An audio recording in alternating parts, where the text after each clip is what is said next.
6 de la mañana, 38 minutos. Mientras todo esto pasa en Colombia, el panorama económico global no se ve bien. Y sea quien sea el presidente del país, producto de las elecciones que se vienen, el panorama económico va a ser muy complejo.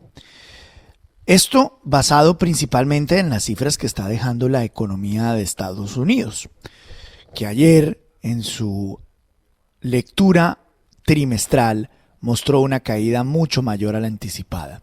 La primera caída desde la pandemia, y algunos aseguran que este escenario de reducción económica, de crecimiento económico, de enfriamiento económico con altas tasas de interés anticipan la recesión Biden.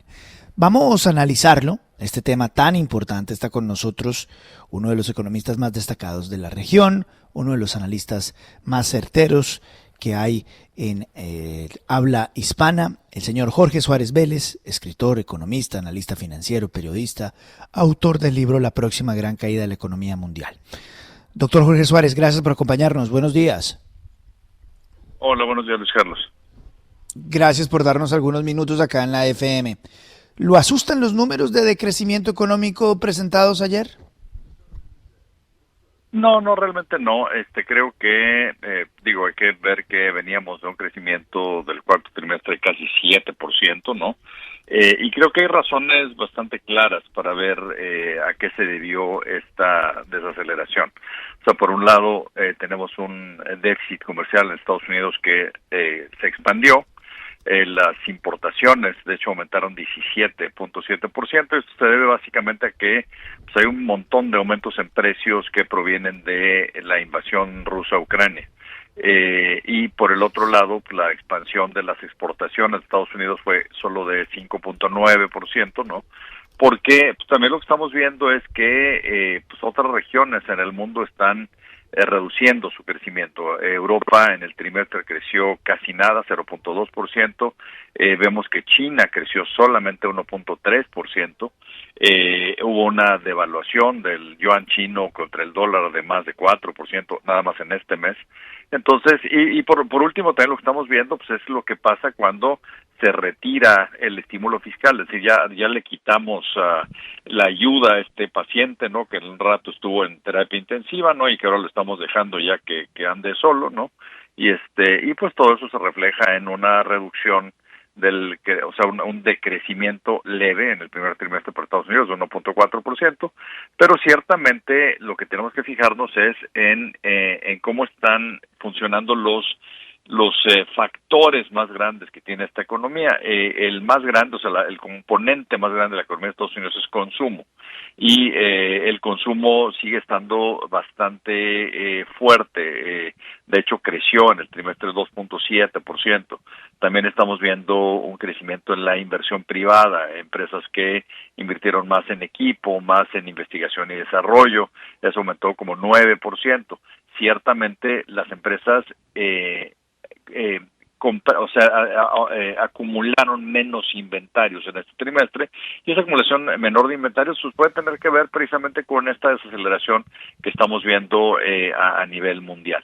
O sea, siguiendo con lo que tú dijiste al principio, Luis Carlos, creo que lo que tenemos que considerar en un país como Colombia es que viene un entorno mundial de menor crecimiento. Eso es absolutamente innegable. En mi opinión, la parte que es más preocupante en todo esto, mucho más que yo diría, temporal de crecimiento de Estados Unidos, porque todo el mundo espera que la economía de Estados Unidos crezca quizá entre 2,5 y 3% en todo el año, no sé, que se va a recuperar en los siguientes trimestres. La parte que quizá más me preocupa es China. O sea, China podría tener un crecimiento entre 0 y 2% este año, y eso sí es alarmante porque entre 2015 y 2020 la economía china fue casi un tercio del crecimiento del mundo, y claramente es una economía que es así, está teniendo problemas estructurales muy serios, y eso va a afectar al resto del mundo. Señor Suárez, hoy la Junta Directiva de nuestro Banco de la República seguramente subirá las tasas de interés al 6%. Viene subiendo un punto en cada reunión. La Reserva Federal seguramente del próximo verano al siguiente verano, al del 2023, vaya subiendo medio punto. 50 puntos para llevar las tasas de interés, no sé, alcanzarlas a llevar más o menos al 3,5. ¿Vale la pena que las economías satélites de Estados Unidos sigan subiendo las tasas de interés como un acto reflejo o espejo de la Reserva Federal y no apliquen como políticas o más bien medidas económicas más ajustadas a una economía como la colombiana? Que obviamente depende más de la financiación que Estados Unidos? Yo creo que no tienes mucha alternativa. Lo que es un hecho es que las tasas de referencia en Estados Unidos estuvieron en un nivel históricamente bajo, quizá por demasiado tiempo. Obviamente lo que ahondó esa política de expansión monetaria, de estímulo monetario, pues fue la pandemia, ¿no? Y estamos viendo cómo pues, estamos llegando al final de este periodo. Ciertamente, si lo vemos con un poco más de perspectiva, pues lo que vamos a ver es que una buena parte de este siglo hemos tenido una política monetaria muy laxa a nivel mundial, porque pues no había habido amenaza de inflación, porque hemos tenido algunas crisis, ¿no? Como fue la de digamos, principios de este siglo, la de las .com, luego en 2008 la crisis inmobiliaria en Estados Unidos, que fue brutalmente grande, ¿no? Y ahora la pandemia. Entonces, como que ya nos acostumbramos a tener este viento de cola empujándonos, ¿no? Y ahora claramente lo que vamos a tener es viento de frente y lo podríamos tener por muchos años. Entonces, sí, pues los bancos centrales se tienen que ajustar a esto. Jorge, buenos días. Mire, en Colombia y en general en Latinoamérica siempre decimos que si en Estados Unidos estornuda, a nosotros nos da gripa. ¿Cuál es el efecto, qué tan grave puede ser el efecto de lo que está pasando en Estados Unidos frente a las economías de Latinoamérica, que somos tan dependientes, ¿no? De hecho, lo que yo diría es que Estados Unidos no está estornudando.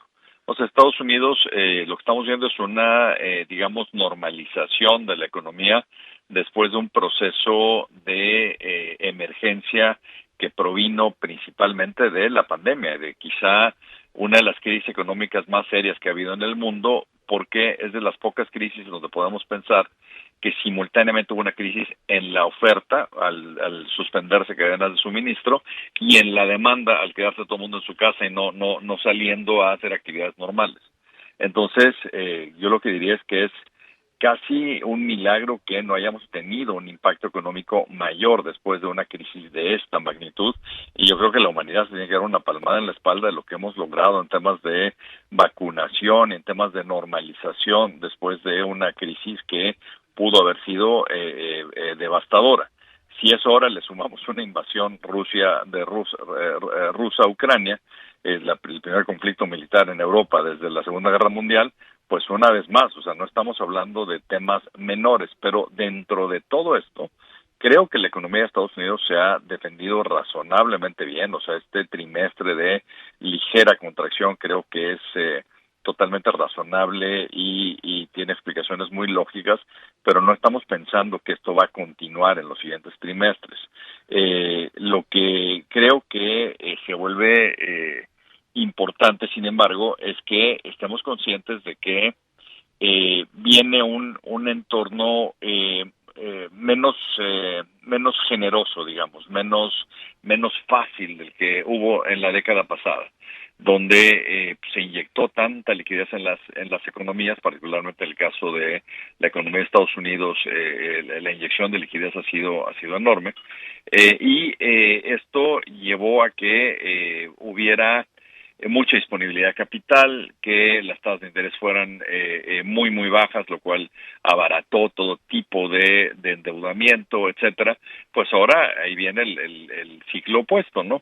Y lo que también ciertamente es algo que tenemos que considerar es que como consecuencia de la pandemia, las economías desarrolladas están muy endeudadas, lo cual pues va a hacer que conforme las tasas de interés se vayan normalizando, el costo de esa deuda va a ir creciendo y todo eso incidirá probablemente en menor crecimiento.